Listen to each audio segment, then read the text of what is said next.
Mi nuera me llamó furiosa. Entré a tu vieja casa y destruí todo para que tu cumpleaños fuera un infierno.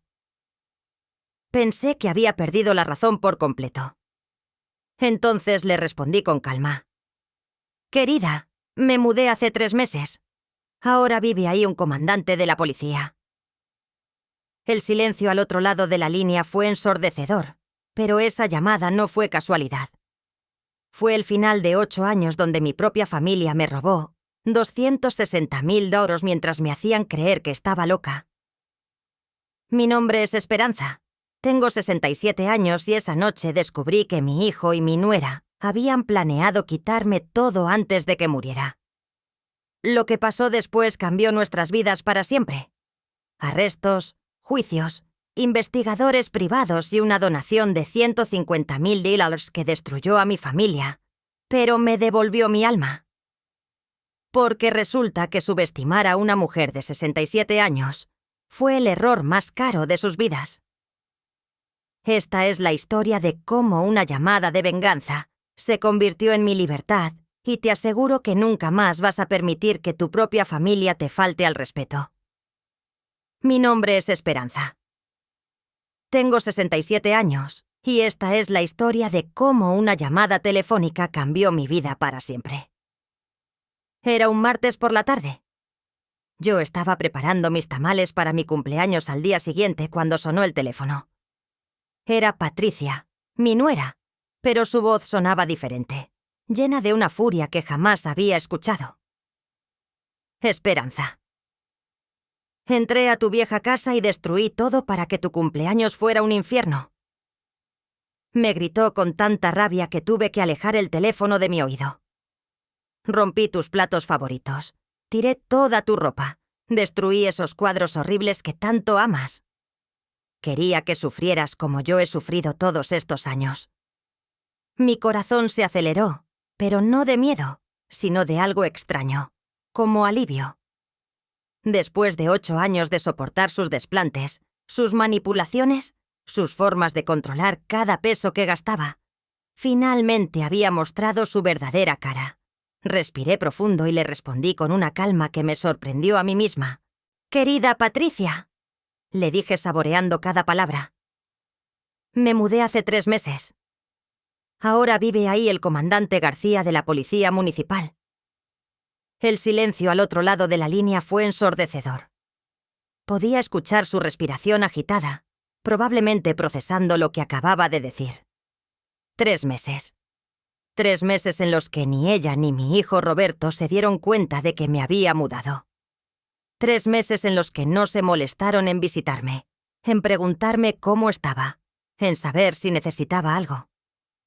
«¿Qué? ¿Qué dijiste?» Su voz ahora temblaba. «Lo que escuchaste, querida. El comandante García se mudó ahí el mes pasado. Es un hombre divorciado, con 3 hijos y muy estricto con la ley. Imagino que ya debe haber llamado a sus compañeros». Hice una pausa dejando que la realidad la golpeara. «Dime, Patricia, ¿cuánto daño hiciste exactamente?» Escuché un gemido ahogado del otro lado. Sabía que estaba calculando mentalmente allanamiento de morada, daños a propiedad privada, vandalismo. En México eso podía significar de 6 meses a 4 años de prisión dependiendo del valor de los daños. Esperanza. Yo pensé que ahora lloraba. Pensaste que podías seguir lastimándome sin consecuencias. La interrumpí. Pensaste que esta vieja tonta nunca se defendería. Pensaste que siempre sería tu fuente de dinero y humillación. Colgué el teléfono con manos temblorosas, no de miedo, sino de una extraña emoción que no sentía desde hacía años. Poder. Por primera vez en mucho tiempo yo tenía el control. Miré por la ventana de mi nueva casa, pequeña pero mía, pagada con mis propios ahorros, y sonreí. El teléfono volvió a sonar. Era Roberto. «Mamá, ¿qué hiciste?» La voz de mi hijo Roberto sonaba desesperada. En 35 años de vida, pocas veces lo había escuchado tan alterado. «Patricia está en la delegación. Dice que tú sabías que iba a entrar a la casa». Me senté en mi sillón favorito, el único mueble que había logrado salvar de mi antigua vida, y suspiré. Era hora de contarle a mi hijo por qué su madre había desaparecido de su radar durante 3 meses, sin que él se diera cuenta. Roberto, siéntate y escúchame bien, porque esto va a doler. Mi voz salió más firme de lo que esperaba. Hace 4 meses, después del funeral de tu padre, ustedes dos vinieron a mi casa con una propuesta muy generosa. ¿Recuerdas? Podía escuchar su respiración nerviosa del otro lado. Claro que recordaba. Habían llegado con un folder lleno de papeles hablando de oportunidades de inversión y de cómo yo, una mujer sola, no sabría manejar los $0,000 que tu padre me había dejado. Patricia me explicó que ustedes necesitaban $60,000 para expandir el negocio de refacciones. Me dijeron que era una inversión segura, que en 6 meses me devolverían el doble. Hice una pausa recordando cómo me habían hecho sentir como una tonta por dudar. ¿Sabes qué hice al día siguiente, Roberto? Mamá, yo fui al banco y pregunté sobre esa empresa que mencionaron. ¿Sabes qué me dijeron? Que había quebrado hace 8 meses. Entonces contraté a un contador para revisar los papeles que me habían dado. Eran falsos, Roberto. Todo era falso. El silencio se extendió tanto que pensé que había colgado. Después investigué más. Continué sintiendo cómo cada palabra era un clavo en el ataúd y que en los últimos 3 años me habían pedido prestado $5,000 que nunca devolvieron. Pequeñas cantidades, $800 para la colegiatura de los niños, para reparar el carro, $3,000 para emergencias médicas que nunca existieron. Mamá, nosotros íbamos a silencio. Grité sorprendiéndome de mi propia fuerza. Durante 8 años, cada vez que visitaban mi casa, Patricia revisaba mis cosas, mis papeles, mis estados de cuenta. Pensé que era curiosidad de nuera. Ahora entiendo que estaba inventariando mis posesiones. Roberto empezó a llorar del otro lado. Llantos de hombre adulto de quien sabe que lo descubrieron. Así que hace 3 meses, mientras ustedes planeaban cómo quitarme todo, yo me mudé. Vendí la casa, tomé mis ahorros y desaparecí de sus vidas. ¿Y sabes qué es lo más triste de todo esto? Que en 3 meses ni una sola vez se preguntaron dónde estaba su madre. Después de colgar con Roberto, me preparé un té de manzanilla y me senté a recordar cómo había llegado a este punto. Patricia entró a nuestras vidas hace 8 años como una bendición. Roberto tenía 27 años y había tenido varias novias que, francamente, no me convencían. Pero Patricia era diferente, educada, trabajadora, con planes de futuro. Los primeros meses fueron hermosos. Me ayudaba en la cocina, preguntaba por las recetas de la familia, hasta me pidió que le enseñara a bordar como lo hacía mi madre. Pensé que finalmente tendría la hija que nunca tuve. ¡Qué ingenua fui! El cambio comenzó sutilmente después de la boda. Primero fueron comentarios inocentes. Esperanza, ¿no crees que esta casa es muy grande para ti y el señor Raúl? ¿O con lo que gastan en esta casa podrían ayudarnos con el enganche del departamento? Mi esposo, Dios lo tenga en su gloria, me decía que no les hiciera caso, que era normal que los jóvenes quisieran independizarse. Pero Patricia tenía otros planes. Poco a poco comenzó a taslare de mis amigas. Esperanza, ¿no te parece que doña Carmen habla demasiado de sus nietos? Es como si presumiera que son mejores que los tuyos. Oh, ay, suegra, esas señoras del grupo de costura solo van a chismear. Usted, que es tan elegante, debería buscar amistades de su nivel. Al principio me sentí halagada. Pensé que realmente se preocupaba por mí, pero cuando me di cuenta ya no tenía amigas. Todas habían desaparecido de mi vida porque Patricia siempre encontraba defectos en ellas. Después vino el control financiero. Cuando Raúl enfermó, Patricia se ofreció a ayudarme con los gastos médicos. Suegra, usted no debe preocuparse por estas cosas. Déjeme manejar las cuentas mientras cuida a mi suegro. Sonaba tan considerado, tan amoroso. Pero Patricia había estudiado administración. Sabía exactamente lo que hacía. Comenzó a manejar mis tarjetas de crédito, mis estados de cuenta, hasta convenció a Raúl de que le diera poder notarial por si algo pasaba. Cuando mi esposo murió, me di cuenta de que Patricia sabía más de mis finanzas que yo misma. Los 45.000 que me habían pedido durante estos años siempre venían con las mismas tácticas. Primero, Patricia lloraba, contaba historias dramáticas sobre emergencias, oportunidades perdidas, necesidades urgentes. Si yo dudaba, llegaba Roberto con su cara de niño regañado. «Mamá, Patricia solo quiere lo mejor para la familia». Si aún me resistía, venía la manipulación emocional. Esperanza. Nosotros somos su única familia. No confía en nosotros. Prefiere que extraños se queden con su dinero cuando usted ya no esté. Y la frase que más me dolía. Suegra, usted ya está grande. Estos números la confunden. Déjenos ayudarla antes de que cometa un error grave. Me hicieron creer que era senil, que no podía manejar mi propio dinero, que sin ellos estaría perdida.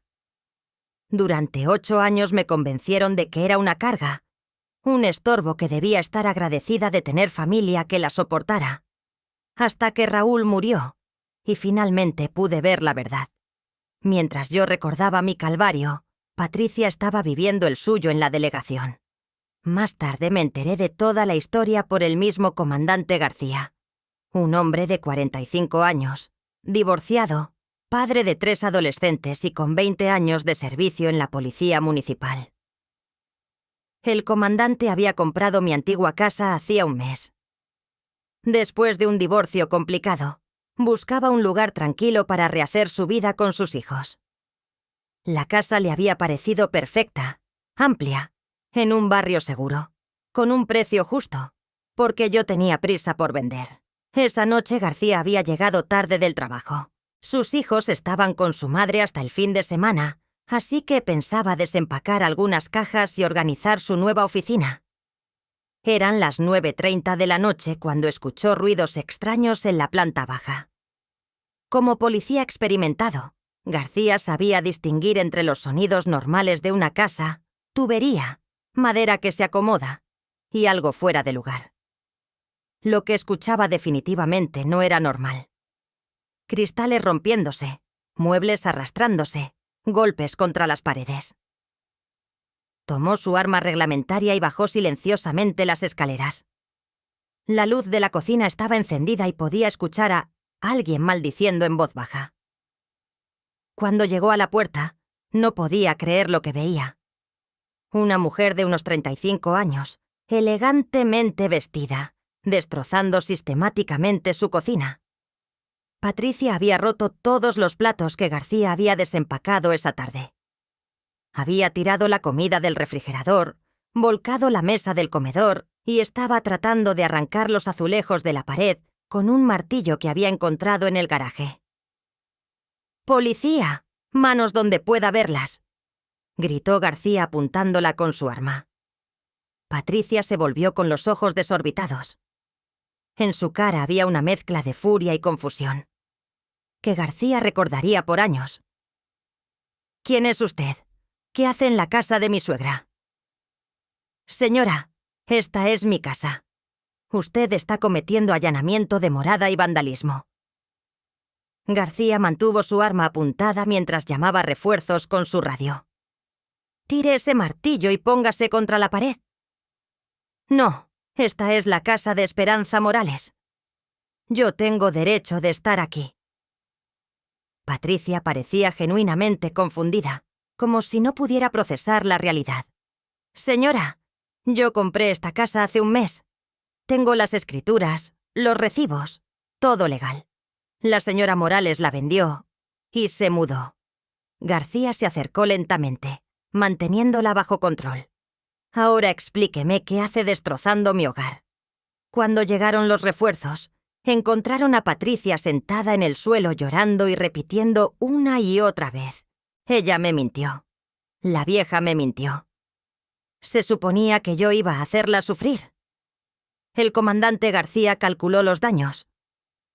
O entre electrodomésticos, vajilla, muebles y reparaciones necesarias. Patricia quedó arrestada por allanamiento de morada, daños a propiedad privada y vandalismo agravado. Pero lo que más le llamó la atención a García fue la confesión espontánea de Patricia mientras la esposaban. Todo esto es culpa de esa vieja manipuladora. Se llevó el dinero que nos pertenecía y ahora se hace la víctima. García era un policía veterano. Había visto muchos casos de violencia familiar y reconocía las señales cuando alguien había sido víctima de abuso económico. Patricia no hablaba como una nuera preocupada, hablaba como alguien que se sentía con derecho sobre el patrimonio de otra persona.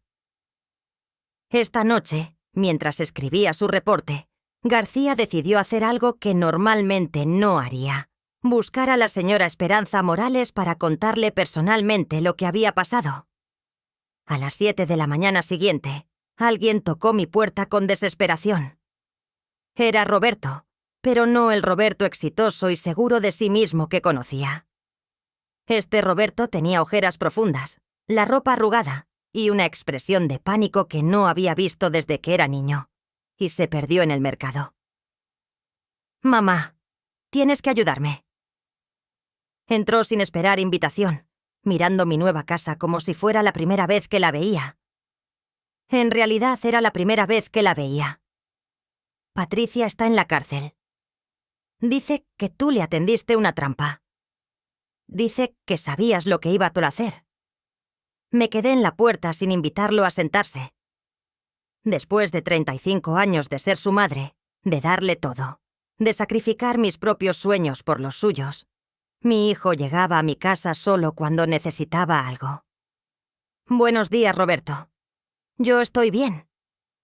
Gracias por preguntar». Mi tono era más frío de lo que pretendía, pero ya no podía fingir.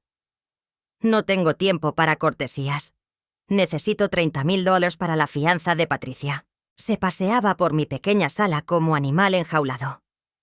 «Los niños están preguntando por su mamá. No puedo explicarles que está presa. Siéntate, Roberto». Mi voz salió con una autoridad que me sorprendió. «Vamos a hablar como adultos por primera vez en años. No quiero sentarme. Quiero que arregles este desastre que provocaste». Esas palabras fueron como una bofetada. Desastre que provoqué. «Roberto, tu esposa entró ilegalmente a una casa que no es mía. Destruyó 15.000 en propiedades de un oficial de policía, y todo porque quería arruinar mi cumpleaños. Y la culpable soy yo». «Sí, porque te mudaste como una ladrona sin decirnos nada, como si fuéramos extraños». Su cara estaba roja de furia. «Ese dinero que tienes debería ser nuestro. Papá trabajó toda su vida para dejarnos algo». Ahí estaba. La verdad que había estado evitando enfrentar durante años. Mi hijo no me veía como su madre. Me veía como un obstáculo entre él y una herencia. Tu padre trabajó toda su vida para asegurar mi futuro, Roberto. Yo fui su esposa durante 40 años. Yo lo cuidé cuando estuvo enfermo. Yo pagué sus medicinas, sus doctores, sus noches en el hospital. Mi voz temblaba, pero no de miedo, sino de una tristeza profunda. Ese dinero es mío por derecho, por amor, por sacrificio. «Mamá, siempre fuiste egoísta», me gritó. Y en ese momento vi al hombre en que se había convertido. «Tienes 67 años. ¿Para qué necesitas tanto dinero? Nosotros tenemos gastos, tenemos hijos, tenemos futuro». Me senté pesadamente en mi sillón. El niño que había cargado en brazos, al que había desvelado cuando tenía fiebre, al que había defendido de los maestros cuando se portaba mal.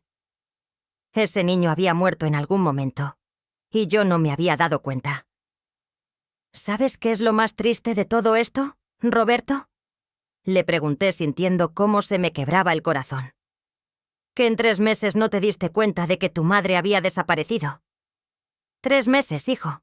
No me llamaste, no me visitaste, no te preguntaste si estaba bien, si necesitaba algo, si me sentía sola. Mamá, yo no terminé. Mi voz ahora era firme. En 8 años, cada vez que venían a mi casa era para pedirme dinero, nunca para preguntarme cómo estaba, nunca para contarme de sus vidas, solo para ver qué podían obtener de mí. Roberto se dejó caer en el sillón frente a mí, finalmente callado. Y ahora vienes aquí después de que tu esposa cometió un delito. Y tu primera palabra no es una disculpa, es una exigencia. ¿Quieres que pague su fianza como si fuera mi obligación limpiar sus errores? Las lágrimas comenzaron a rodar por mis mejillas, pero por primera vez en años no eran lágrimas de impotencia. Después de que Roberto se fue, prometiendo arreglar las cosas entre nosotros, una vez que Patricia saliera de la cárcel, me quedé sola en mi pequeña casa. Por primera vez en meses, el silencio no me trajo paz. Me trajo una soledad tan profunda que pensé que me ahogaría en ella. Me senté en la oscuridad de mi sala, sin encender las luces, dejando que la realidad me golpeara con toda su fuerza. Mi único hijo, el bebé por el que había rezado durante 5 años de matrimonio estéril, el niño por el que había renunciado a mi carrera como maestra, el joven por el que había trabajado doble turno para pagar su universidad. Ese hijo me veía como un obstáculo. Las lágrimas llegaron como una tormenta. Lloré por los 40 años de matrimonio con Raúl cuando éramos felices, cuando Roberto era pequeño y nuestra familia parecía perfecta.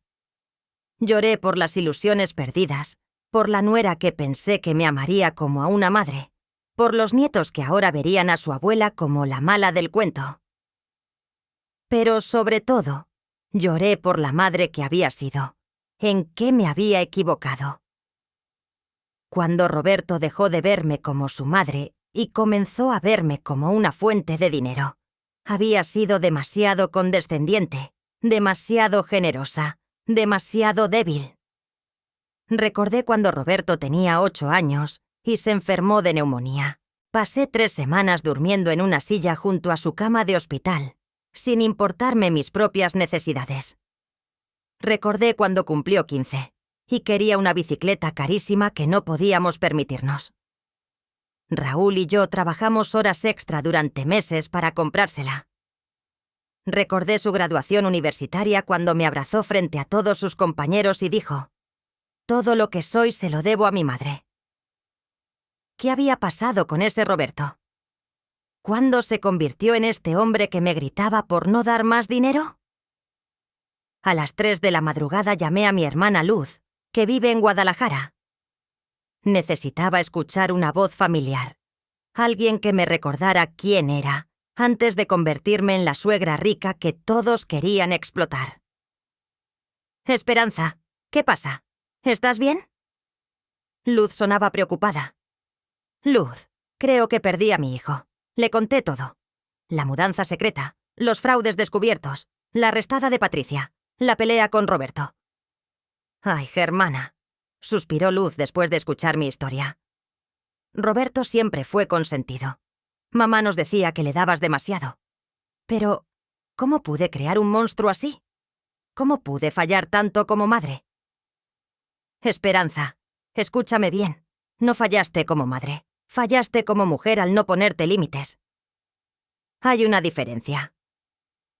Su voz era firme, pero amorosa. Un hijo agradecido no chantajea a su madre. Un hijo que ama no permite que su esposa abuse de su madre. Roberto eligió el dinero sobre ti hace mucho tiempo. Pero son mis nietos, Luz. Si no arreglo esto, nunca más los voy a ver. ¿Y qué ejemplo les estás dando si cedes? Que está bien robarle a los abuelos, que la familia puede abusarse mutuamente sin consecuencias. Luz tenía razón, pero mi corazón de madre se resistía a aceptarlo. Esperanza, mañana vas a despertar y vas a tomar una decisión. O sigues siendo la víctima que le da dinero a quien la maltrata. O te conviertes en la mujer fuerte que tu madre fue, que tu abuela era, que llevas en la sangre. Después de colgar, me quedé despierta hasta el amanecer, pensando en las palabras de mi hermana. ¿Qué habría hecho mi madre en mi lugar? ¿Qué habría hecho mi abuela? Esa mujer de hierro que crió 6 hijos sola después de que mi abuelo murió en la Revolución. Cuando salió el sol, tomé una decisión que cambiaría todo para siempre. A las 9 de la mañana fui al despacho del licenciado Martínez, el abogado que me había ayudado con la venta de mi casa. Era un hombre mayor de confianza que había conocido a mi esposo durante años.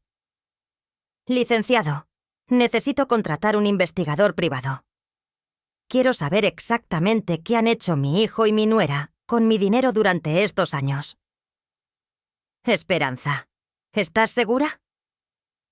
Estas investigaciones pueden revelar verdades muy dolorosas. Licenciado, ya no tengo nada que perder. Mi relación con Roberto está rota. Patricia está en la cárcel y necesito saber la verdad completa antes de decidir qué hacer. Me recomendó a Carlos Mendoza, un ex policía que ahora trabajaba como investigador privado.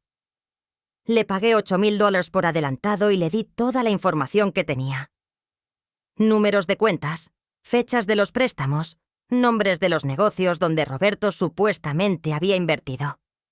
Señora Morales, esto puede tomar de 2 a 3 semanas. ¿Está preparada para lo que podamos encontrar? Joven, a mi edad ya no tengo tiempo para mentiras dulces. Quiero la verdad, por dolorosa que sea. Mientras esperaba los resultados, tuve otra visita inesperada. Era el comandante García, el nuevo dueño de mi antigua casa. Señora Morales, espero no molestarla. Quería hablar con usted sobre lo que pasó con su nuera. Comandante, no se preocupe. Patricia es responsable de sus actos. Usted no tiene que disculparse por defender su propiedad. En realidad, quería contarle algo más. García se veía incómodo. Cuando arresté a la señora Patricia, hizo algunas declaraciones muy reveladoras. Habló de dinero que supuestamente le pertenecía, de negocios, de planes para demostrar que usted no estaba mentalmente capacitada. Mi sangre se heló. ¿Qué dijo exactamente? Gritaba que usted había arruinado sus planes, que se suponía que para estas fechas ya tendría control de sus finanzas. Mencionó algo sobre papers firmados y doctores que confirmarían su incapacidad mental. García sacó una pequeña grabadora. Espero que no le moleste, pero grabé su confesión. Como policía, he visto muchos casos de abuso financiero hacia adultos mayores. Creo que esto podría serle útil. Escuché la grabación con horror creciente. La voz de Patricia, distorsionada por la histeria, pero clara en su contenido. Todo esto es culpa de esa vieja loca. Se suponía que ya estaríamos tramitando su incapacidad. El doctor Ruiz ya tenía listo el diagnóstico. Roberto ya había falsificado su firma en los poderes. Ese dinero nos pertenece. Roberto falsificó mi firma. Pregunté con voz temblorosa. Eso fue lo que dijo. También mencionó algo sobre tarjetas de crédito a su nombre. 2 semanas después, Carlos Mendoza llegó a mi casa con un folder que cambiaría mi vida para siempre. Los resultados de su investigación eran devastadores. Señora Morales, lamento informarle que sus sospechas eran correctas, pero la realidad es peor de lo que imaginaba. Roberto y Patricia habían sacado 3 tarjetas de crédito a mi nombre con una deuda acumulada de $95,000. Habían usado copias de mi identificación y comprobantes de ingresos falsificados. El dinero lo habían gastado en vacaciones, un carro nuevo para Patricia y varios negocios que en realidad eran esquemas piramidales. Pero hay más, continuó Carlos. Encontré evidencia de que estaban planeando declararla mentalmente incapaz. Tenían citas programadas con un postpsiquiatra corrupto, el doctor Ruiz, quien por $5,000 estaba dispuesto a firmar cualquier diagnóstico. Y mi casa también la querían. Ya la habían hipotecado ilegalmente, señora. Usaron documentos falsificados para obtener un préstamo de $10,000 contra la propiedad. Por eso tenían tanta prisa en que usted firmara nuevos poderes notariales. Me quedé sin palabras. Durante 8 años, mientras yo pensaba que tenía una familia que me amaba, ellos habían estado planeando sistemáticamente robarme todo. ¿Qué puedo hacer, Carlos? Con esta evidencia podemos presentar cargos criminales por fraude, falsificación de documentos y abuso financiero hacia adulto mayor. Estamos hablando de 10 a 15 años de prisión para ambos. Esa noche no dormí. Tenía en mis manos la evidencia para destruir completamente a Roberto y Patricia, pero también tenía el poder de construir algo nuevo, algo mejor. Era hora de dejar de ser víctima y convertirme en justicia. La mañana después de recibir la investigación de Carlos, me desperté diferente, no física, sino mentalmente. Era como si durante décadas hubiera estado viendo el mundo a través de un vidrio empañado y finalmente alguien lo hubiera limpiado. Me bañé, me vestí con mi mejor ropa y por primera vez en años me maquillé completamente. Cuando me vi en el espejo, reconocí a la mujer que había sido antes de convertirme en la suegra sumisa que todos esperaban que fuera. Mi primera parada fue el banco. Buenos días. Necesito hablar con el gerente sobre fraude en mis cuentas. El licenciado Herrera, gerente de la sucursal donde había tenido mis cuentas durante 20 años, se puso pálido cuando le mostré la evidencia de las tarjetas de crédito falsificadas. Señora Morales, esto es muy grave. Vamos a bloquear inmediatamente todas las cuentas asociadas con estos números. También vamos a reportar el fraude a las autoridades financieras. Licenciado, quiero hacer algo más. Quiero transferir todos mis fondos a una nueva cuenta, en un banco diferente, con nuevos números y códigos de seguridad que solo yo conozca. Por supuesto, también le recomiendo que cambie todos sus passwords y pins de seguridad. Mi segunda parada fue con el licenciado Martínez para cambiar mi testamento. El anterior, hecho cuando Roberto era un hijo amoroso, le dejaba todo a él. El nuevo sería muy diferente. Esperanza, ¿estás segura de estas decisiones? Son muy drásticas. Licenciado, durante 67 años he tomado decisiones pensando en otros. Hoy tomo decisiones pensando en mí. Mi tercer paso fue el más doloroso. Fui a la escuela de mis nietos. Necesitaba verlos, explicarles que la abuela no había desaparecido, que los amaba, pero que las cosas iban a cambiar. Abuela Esperanza. Mis nietos Sofía, de 12 años, y Miguel, de 9, corrieron hacia mí cuando me vieron en la salida de la escuela. Hola, mis amores. ¿Puedo hablar con ustedes un momento? Los llevé a una cafetería cerca de la escuela. Era importante que escucharan la verdad de mis labios, no la versión distorsionada que seguramente les contarían en casa. Niños, sé que sus papás les han dicho que la abuela se fue sin avisar. Quiero que sepan que eso no es cierto. La abuela se mudó porque necesitaba un lugar seguro. ¿Por qué mamá está en la cárcel?, preguntó Sofía con lágrimas en los ojos. Porque cometió un error muy grande, mi amor. Y ahora tiene que enfrentar las consecuencias. ¿Es cierto que ya no nos vas a ver? Miguel se veía tan pequeño, tan vulnerable. Niños, escúchenme bien. Yo los amo más que a mi propia vida. Siempre van a ser mis nietos. Siempre van a ser mi familia. Pero los adultos a veces hacemos cosas incorrectas, y cuando eso pasa, tiene que haber consecuencias. Les di mi nuevo número de teléfono y mi nueva dirección. Si alguna vez me necesitan, para cualquier cosa, me llaman. Yo siempre voy a estar aquí para ustedes. Esa noche, Carlos Mendoza me llamó con noticias importantes. Señora Morales, tengo contactos en el Ministerio Público. Patricia va a salir bajo fianza mañana, pero va a enfrentar cargos muy serios. Con la evidencia que tenemos, También podemos procesar a Roberto. Carlos, quiero que presentes todos los cargos. Todos, sin excepción. ¿Estás segura? Roberto es su hijo. Esto podría significar años de prisión para él. Carlos, mi hijo murió hace años. El hombre que viene a mi casa a exigirme dinero es un extraño que comparte mi apellido. ¿Hay algo más? El comandante García quiere demandar civilmente a Patricia por los daños a su propiedad. Está dispuesto a llegar a un acuerdo si usted intercede. Dígale al comandante que Patricia debe pagar cada peso de los daños sin mi intersión, sin acuerdos, que enfrente las consecuencias completas de sus actos. Colgué el teléfono y me senté a escribir una carta.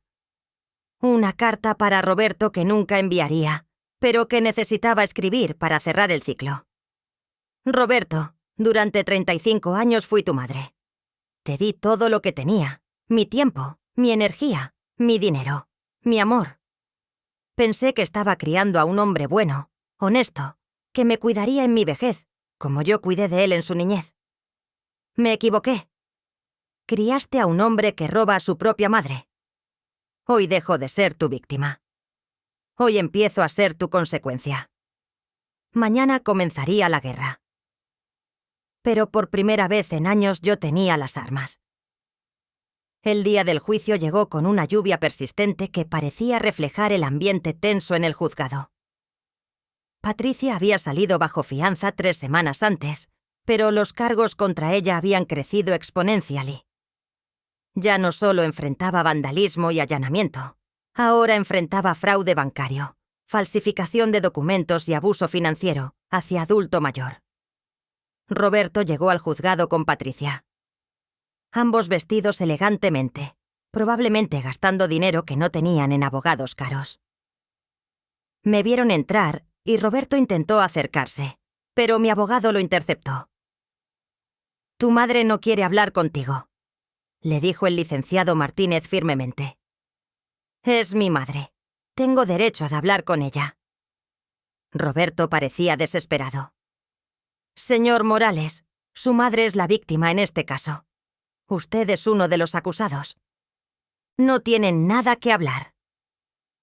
La cara de Roberto cuando procesó las palabras «Usted es uno de los acusados» fue algo que nunca olvidaré. Hasta ese momento pensaba que solo Patricia estaba en problemas. El fiscal comenzó su presentación mostrando las evidencias que Carlos había recopilado: las tarjetas de crédito falsificadas, los documentos con firmas imitadas, los estados de cuenta que mostraban el robo sistemático durante 8 años. Señores del jurado, durante casi una década los acusados Roberto Morales y Patricia Sandoval ejecutaron un plan calculado para despojar a la señora Esperanza Morales de su patrimonio. No estamos hablando de errores o malentendidos. Estamos hablando de un fraude deliberado y sostenido contra una mujer de 67 años que confiaba en ellos como familia. Cuando me llamaron al estrado, caminé con la dignidad que había perdido durante años y finalmente había recuperado. Miré directamente al jurado, evitando las caras suplicantes de Roberto y Patricia. «Señora Morales», me preguntó el fiscal, ¿puede explicar al jurado cómo se sintió cuando descubrió que su hijo y su nuera habían estado robándole durante 8 años? «Señor fiscal», respondí con voz clara. Me sentí como una tonta. Durante años me hicieron creer que era senil, que no podía manejar mis propias finanzas, que era una carga para mi familia. Ahora entiendo que era parte de su plan hacerme sentir incapaz. En algún momento sospechó lo que estaba pasando. Cuando mi esposo murió y vi cómo se comportaron, no vinieron a consolarme o a ayudarme con el duelo. Vinieron con papeles de inversión y planes para mi dinero. En ese momento entendí que para ellos yo no era una madre o una suegra. Era una cuenta bancaria. El momento más impactante llegó cuando el fiscal presentó la grabación que el comandante García había hecho la noche del arresto de Patricia. La voz histérica de Patricia llenó la sala. El doctor Ruiz ya tenía listo el diagnóstico.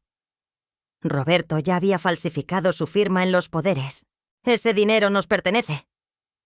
Roberto se puso de pie bruscamente. Esa grabación es ilegal. Patricia estaba en shock. Señor Morales, siéntese, ordenó el juez. Su turno de hablar llegará cuando su abogado lo llame al estrado. Pero Roberto no se controló. Mamá, míranos. Somos tu familia. ¿Vas a destruir a tu propia familia por dinero? ¡Silencio!, gritó el juez. Una palabra más y lo sacaré del tribunal. Me volví hacia Roberto por primera vez en el día. Roberto, tú destruiste a esta familia el día que decidiste que yo valía más muerta que viva. Yo solo estoy recogiendo los pedazos. El abogado de Roberto y Patricia hizo un intento desesperado de presentarlos como una pareja joven, con problemas financieros que habían tomado prestado dinero con la intención de devolverlo. Pero las evidencias eran abrumadoras. Cuando presentaron la lista completa de fraudes, $95,000 en tarjetas de crédito falsas, $5,000 en préstamos nunca devueltos, la hipoteca ilegal de $10,000 sobre mi antigua casa, hasta su propio abogado se veía derrotado. El fiscal hizo su alegato final. Señores del jurado, los acusados no robaron dinero, robaron la dignidad, la confianza y la paz mental de una mujer que los había amado incondicionalmente. Robaron 8 años de la vida de la señora Morales, haciéndola creer que era incapaz, senil, una carga. Ese robo es más grave que cualquier cantidad de dinero. Cuando el jurado se retiró a deliberar, me senté en los pasillos del juzgado por primera vez, sintiéndome completamente en paz. Independientemente del veredicto, había recuperado mi dignidad. Roberto se acercó una última vez. Mamá, por favor, retira los cargos. ¿Podemos arreglar esto en familia? Roberto, le dije suavemente, la familia se arregla en privado. Los crímenes se arreglan en los tribunales. El jurado regresó en 2 horas, culpables en todos los cargos. 6 meses después del juicio, Roberto recibió una sentencia de 5 años de prisión con posibilidad de libertad condicional en 3. Patricia recibió 4 años. Ambos quedaron obligados a pagar restitución completa. $260,000 entre fraudes, daños e intereses. Pero para mí la verdadera justicia llegó una semana después, cuando fui al despacho del licenciado Martínez para firmar los documentos más importantes de mi vida. Esperanza. ¿Está completamente segura de esta decisión? Una vez firmado, no hay vuelta atrás. Licenciado, nunca en mi vida he estado más segura de algo. Había decidido donar 150,000, casi toda mi herencia, al asilo de ancianos San José, un lugar que cuidaba a personas mayores que habían sido abandonadas por sus familias. Con esa donación podrían construir una nueva ala y contratar más personal de enfermería. Pero, Esperanza, ¿qué va a pasar con usted? ¿Cómo va a vivir? Licenciado, me quedan $30,000. Mi casa está pagada y tengo mi pensión del gobierno. Es más de lo que necesito para vivir dignamente. Y más importante, es mío. Nadie puede quitármelo, manipularme para obtenerlo, o hacerme sentir culpable por tenerlo. La ceremonia de donación se hizo en el asilo. Llegaron periodistas locales, el director del asilo, algunas familias de los residentes. Por primera vez en años me sentí útil, valorada, respetada. Doña Esperanza, me dijo la directora del asilo, ¿por qué decidió hacer esta donación? Porque entiendo lo que se siente ser invisible para tu propia familia. Estos ancianos merecen dignidad, cuidado y amor en sus últimos años. Si mi dinero puede darles eso, entonces encontró su propósito perfecto. Durante la ceremonia vi a mis nietos entre el público. Roberto había salido bajo libertad condicional y había traído a Sofía y Miguel. Los niños corrieron hacia mí después del evento. Abuela, ¿es cierto que regalaste todo tu dinero?, preguntó Sofía. No lo regalé, mi amor. Lo invertí en algo que me hace feliz. ¿Ya no vas a ser rica?, preguntó Miguel con preocupación. Niños, su abuela nunca fue rica en dinero, pero siempre ha sido rica en otras cosas, en experiencia, en amor propio, en dignidad, y esas riquezas nadie me las puede quitar. Roberto se acercó tímidamente. Se veía demacrado, envejecido. La prisión y los juicios habían cobrado su precio. Mamá, necesitamos hablar. Roberto, podemos hablar, pero bajo mis términos. Ya no soy la mujer que era. Entiendo que estés enojada, pero no estoy enojada, Roberto. La ira es un sentimiento muy fuerte para alguien que ya no me importa como antes. Estoy decepcionada y esa decepción me ha liberado. ¿Qué quieres decir? Quiero decir que durante 35 años viví para ti. Ahora vivo para mí. Durante décadas me preocupé por ser una buena madre. Ahora me preocupo por ser una buena persona. Pero somos familia, mamá. Roberto, la familia no se define por la sangre. Se define por el respeto, el amor, la lealtad. Tú elegiste el dinero sobre todo eso. Ahora vives con las consecuencias. Entonces, ¿me vas a perdonar? Suspiré viendo a este hombre que una vez había sido mi bebé, mi orgullo, mi esperanza de futuro. Roberto, yo ya te perdoné. El perdón es para mi paz mental, no para tu comodidad. Pero el perdón no significa olvidar, no significa confiar nuevamente, no significa que las cosas vuelvan a ser como antes. ¿Y los niños? Ellos también van a pagar por mis errores. Los niños pueden visitarme cuando quieran, pueden llamarme, pueden pasar tiempo conmigo, pero bajo supervisión, en mi casa, con mis reglas. Y si alguna vez tratas de usarlos para manipularme, esa relación también terminará. Roberto comenzó a llorar. Mamá, Patricia me convenció. Yo no quería. Roberto, tienes 35 años. Ya no puedes culpar a otros por tus decisiones. Patricia no te obligó a falsificar mi firma. Patricia no te obligó a mentirme durante 8 años. Esas fueron tus decisiones. Lo vi alejarse con los niños, sabiendo que probablemente sería una de las últimas veces que hablaríamos como madre e hijo. Esa noche, en mi pequeña casa, me preparé un té y me senté en mi sillón favorito. Por primera vez en décadas el silencio no me daba miedo, me daba paz. Era un martes lluvioso de noviembre cuando sonó mi teléfono. Reconocí el número. Era Roberto. Hacía 3 meses que no sabía nada de él desde aquella conversación en el asilo. Dudé sin contestar, pero mi curiosidad pudo más que mi rencor. Bueno, mi voz sonó neutral, sin la calidez maternal que una vez había tenido para él. Mamá, soy Roberto. Su voz sonaba diferente, quebrada, como si hubiera llorado mucho antes de hacer esa llamada. Te escucho. Mamá Patricia me pidió el divorcio. Se fue con los niños a casa de su madre en Tijuana. Dice que todo esto es culpa mía, que arruiné nuestras vidas por seguir tus caprichos de vieja loca. No respondí.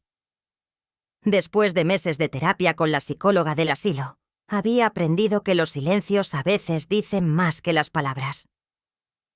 Mamá, perdí el trabajo. Nadie quiere contratar a alguien con antecedentes penales por fraude. Perdí la casa, perdí el carro, perdí todo. Su voz se quebró completamente y lo peor de todo es que perdí a mis hijos.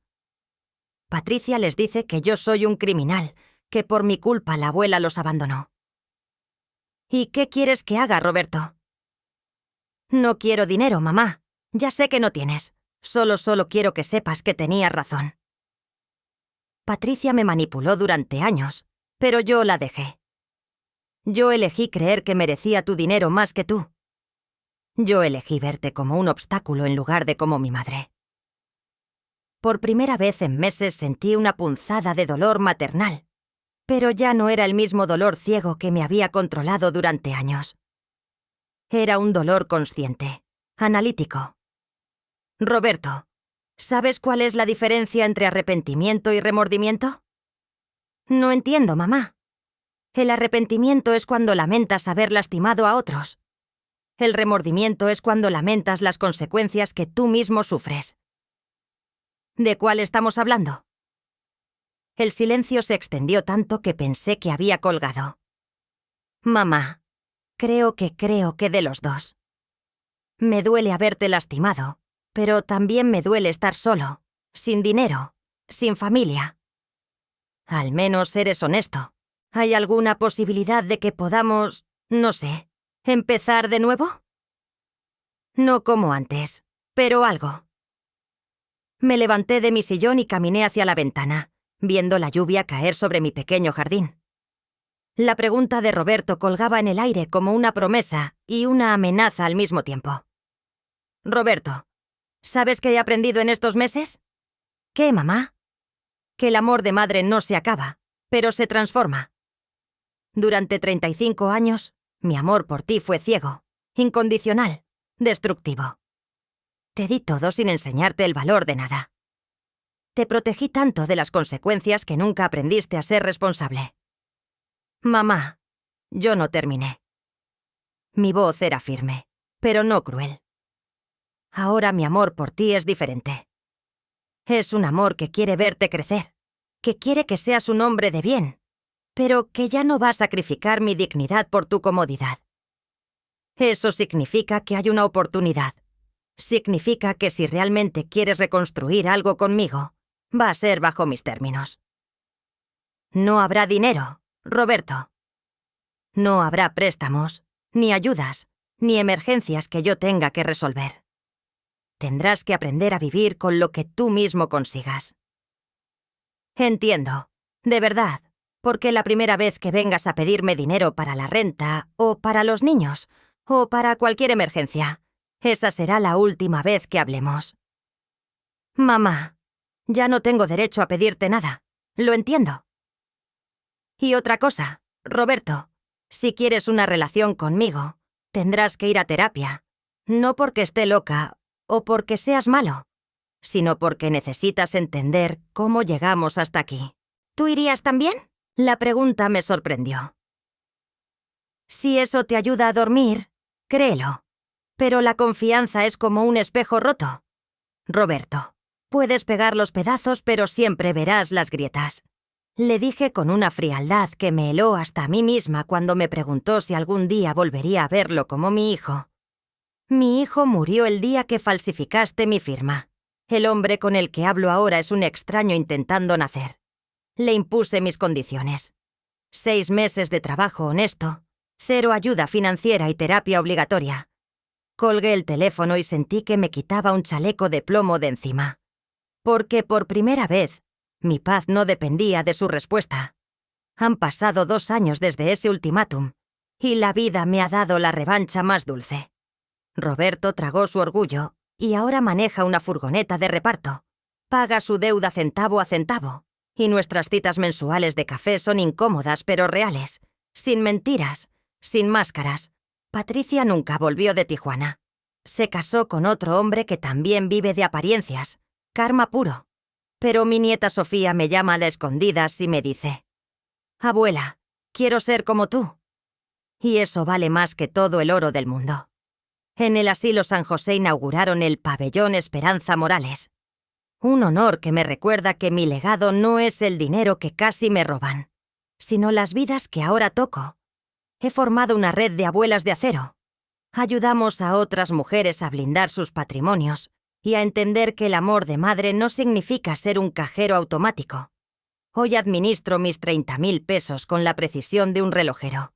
Y me doy lujos que antes me negaba por culpa. Si pudiera volver al pasado, le daría las gracias a Patricia, porque su avaricia y esa llamada furiosa no arruinaron mi cumpleaños. Me regalaron mi libertad. Hoy miro mi jardín florecer y sé una verdad absoluta. El respeto no se mendiga, se impone, y nunca es tarde para dejar de ser la víctima y convertirte en la dueña de tu propio destino. Soy Esperanza Morales, tengo 69 años, y esta es mi victoria.